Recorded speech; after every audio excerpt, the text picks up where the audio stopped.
Bonjour à toutes et à tous, bienvenue dans ce nouvel édito de l'Insoumission où je veux vous parler des révélations qui ont eu lieu lundi par Greenpeace et Mediapart sur une fuite de sécurité extrêmement importante à l'EPR de Flamanville. Alors l'EPR, vous savez, c'est une vieille histoire qu'on traîne depuis longtemps, ça devait être le futur et l'avenir de la filière nucléaire, un nouveau type de réacteur nucléaire plus performant qui se révèle être un fiasco complet. Alors au départ, on a commencé à construire cette EPR en 2007. Au départ, elle devait être mise en service en 2012. Nous sommes en 2020. En 2020, il ne fonctionne toujours pas. Il devrait être mis en service en 2023 et on ne sait même pas si c'est possible. Et d'ailleurs, nous, on leur conseille d'abandonner maintenant. La deuxième chose, c'est qu'au départ, il devait coûter 3,2 milliards.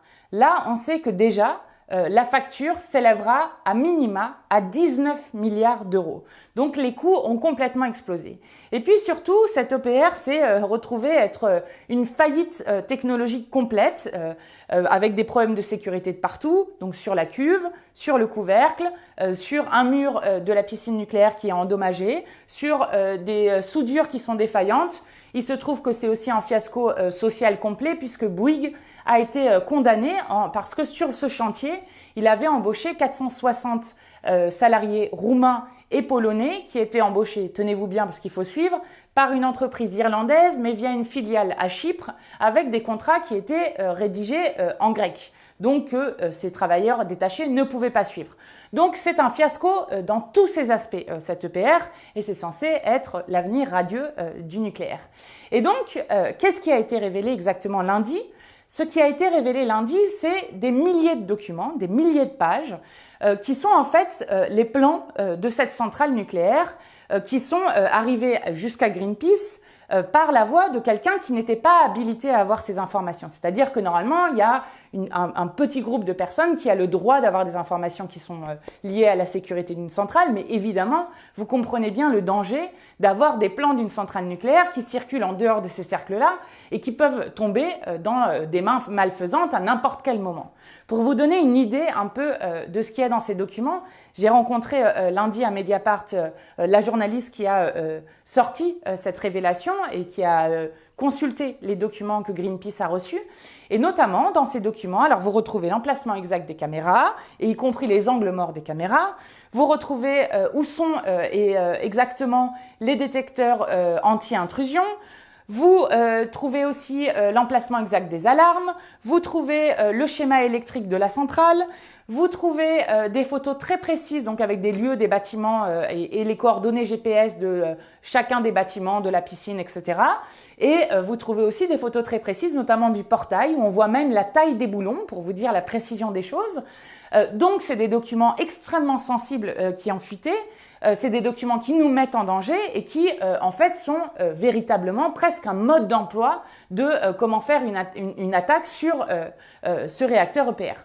Donc, c'est très grave ce qui s'est passé. Alors, mardi, avec le groupe de la France Insoumise à l'Assemblée nationale, on a décidé de poser une question au gouvernement sur cette question.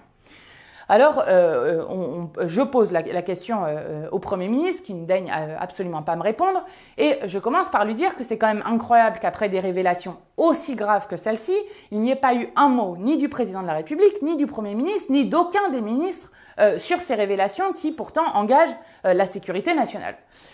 Et je leur demande donc qu'est-ce qu'ils pensent de ces révélations et qu'est-ce qu'ils vont mettre en place à cette suite. C'est une ministre dont ce n'est pas du tout le portefeuille qui me répond, qui commence à me répondre complètement à côté, puis finalement qui me dit « Ah, sur ces révélations et ces documents qui ont fuité, ce n'est pas un problème de sécurité. » Alors là, c'est intéressant qu'ils disent ça parce que, exactement comme EDF, ils minimisent le problème qu'il y a derrière. Parce que oui, c'est extrêmement grave que ces documents soient dans la nature, dans les mains de on ne sait qui, mais ils préfèrent minimiser le problème plutôt que de l'affronter. Et alors pourquoi est-ce qu'ils font ça ? C'est parce que Emmanuel Macron a depuis le début de son quinquennat une politique très pro-nucléaire. Notamment, ils avaient décalé un objectif qui avait été voté dans une loi à réduire de 50% la part du nucléaire dans le mix énergétique qu'ils avaient décalé de 10 ans, cet objectif-là. Et donc, avec aussi un rapport qui avait été fait dans une commission d'enquête parlementaire sur la sûreté et la sécurité nucléaire qui pointait beaucoup des failles qui sont aujourd'hui ceux du nucléaire, qui avait été menée par une certaine Barbara Pompili, qui est aujourd'hui ministre de la Transition écologique et solidaire, et dont ils avaient soigneusement enterré toutes les propositions et sur lesquelles ils n'ont absolument rien fait. Donc, c'est une des raisons pour lesquelles, là, ils minimisent le problème. Comme ça leur permet de continuer leur fuite en avant, de continuer à s'obstiner sur quelque chose qui a une folie, c'est-à-dire continuer une énergie nucléaire qui est dangereuse pour beaucoup de raisons. Elle est dangereuse parce que les centrales sont vieillissantes et ont beaucoup de défaillances. Elle est dangereuse aussi parce que l'énergie nucléaire n'est pas résiliente au changement climatique, c'est-à-dire qu'au moindre aléa climatique, notamment l'été, lorsqu'il y a des sécheresses, on doit arrêter les réacteurs nucléaires et ça va s'accélérer dans le temps. Elle est dangereuse aussi parce qu'on ne sait pas quoi faire des déchets nucléaires et qu'on les utilise. On veut par exemple les enfuir à Bure alors qu'on n'a absolument pas regardé les autres possibilités et que c'est très dangereux de faire cela. Elle est dangereuse parce que c'est un puits sans fond auquel on doit toujours rajouter des milliards et pour le coup l'EPR c'est le meilleur exemple pour pouvoir continuer cette énergie-là. Et elle est dangereuse surtout parce qu'aujourd'hui il prône un nucléaire low cost, c'est-à-dire un nucléaire qui fait un appel massif à la sous-traitance. 80% des activités de maintenance dans le nucléaire sont faites par des sous-traitants qui reçoivent par ailleurs 80% de la dose radioactive, donc ils sont aussi les travailleurs les moins bien payés et les plus exposés. Et ce recours massif à la sous-traitance avec parfois plusieurs paliers de sous-traitance est aussi une faille de sécurité dans les installations nucléaires, évidemment pour les conditions de travail des salariés d'abord, mais aussi pour l'ensemble de la population parce que ça peut entraîner des choses très graves.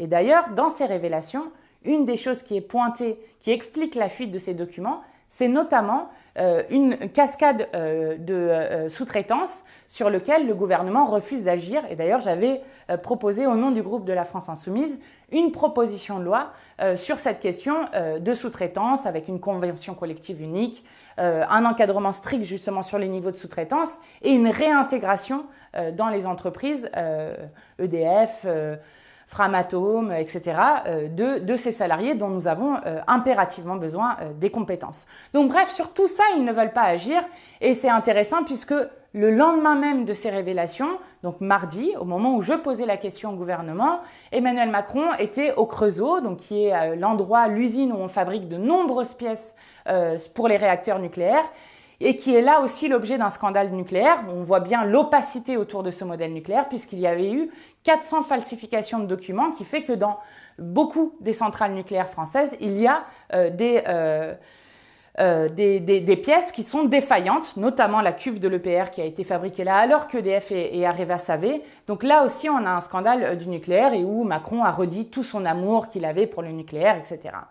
Donc, qu'est-ce qu'on tire de tout ça? Déjà, la première des choses, c'est de dire oui, il faut planifier notre sortie du nucléaire parce que cette énergie nous met collectivement en danger et parce que c'est une énergie qui appartient au passé et qui est notamment extrêmement chère pour aller vers la sobriété et l'efficacité énergétique et dire oui, nous pouvons aller vers le 100% énergie renouvelable, mais d'abord l'efficacité et la sobriété énergétique. Ça, c'est la première des choses qu'il faut en tirer.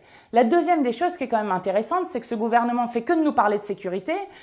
Or, les moyens antiterroristes, plutôt que de les utiliser pour justement eh bien, faire en sorte que les centrales soient bien protégées et donc que la population soit bien protégée, ils préfèrent mettre les moyens antiterroristes contre les militants de Bure qui luttent contre l'enfouissement des déchets nucléaires, à qui ils ont fait des 16 années entières compilées d'écoutes de téléphone, l'équivalent de 16 années, tellement ils ont pris de messages et intercepté d'appels, à qui ils préfèrent espionner avec des GPS sous les voitures, mettre des procès à tout va, des perquisitions à tout va. Eh bien, nous lui disons, nous préférons que vous mettiez les moyens antiterroristes vraiment pour protéger des attaques terroristes et non pas contre des militants écologistes qui ne font que protester pour l'intérêt général. Donc, il faut alerter autour de cette question parce que les médias s'y intéressent extrêmement peu. Donc, partagez cette vidéo pour que tout le monde comprenne l'enjeu de ce qui est en train de se passer. Il y a aujourd'hui les plans d'une centrale nucléaire dans la nature. Nous ne pouvons pas accepter ça.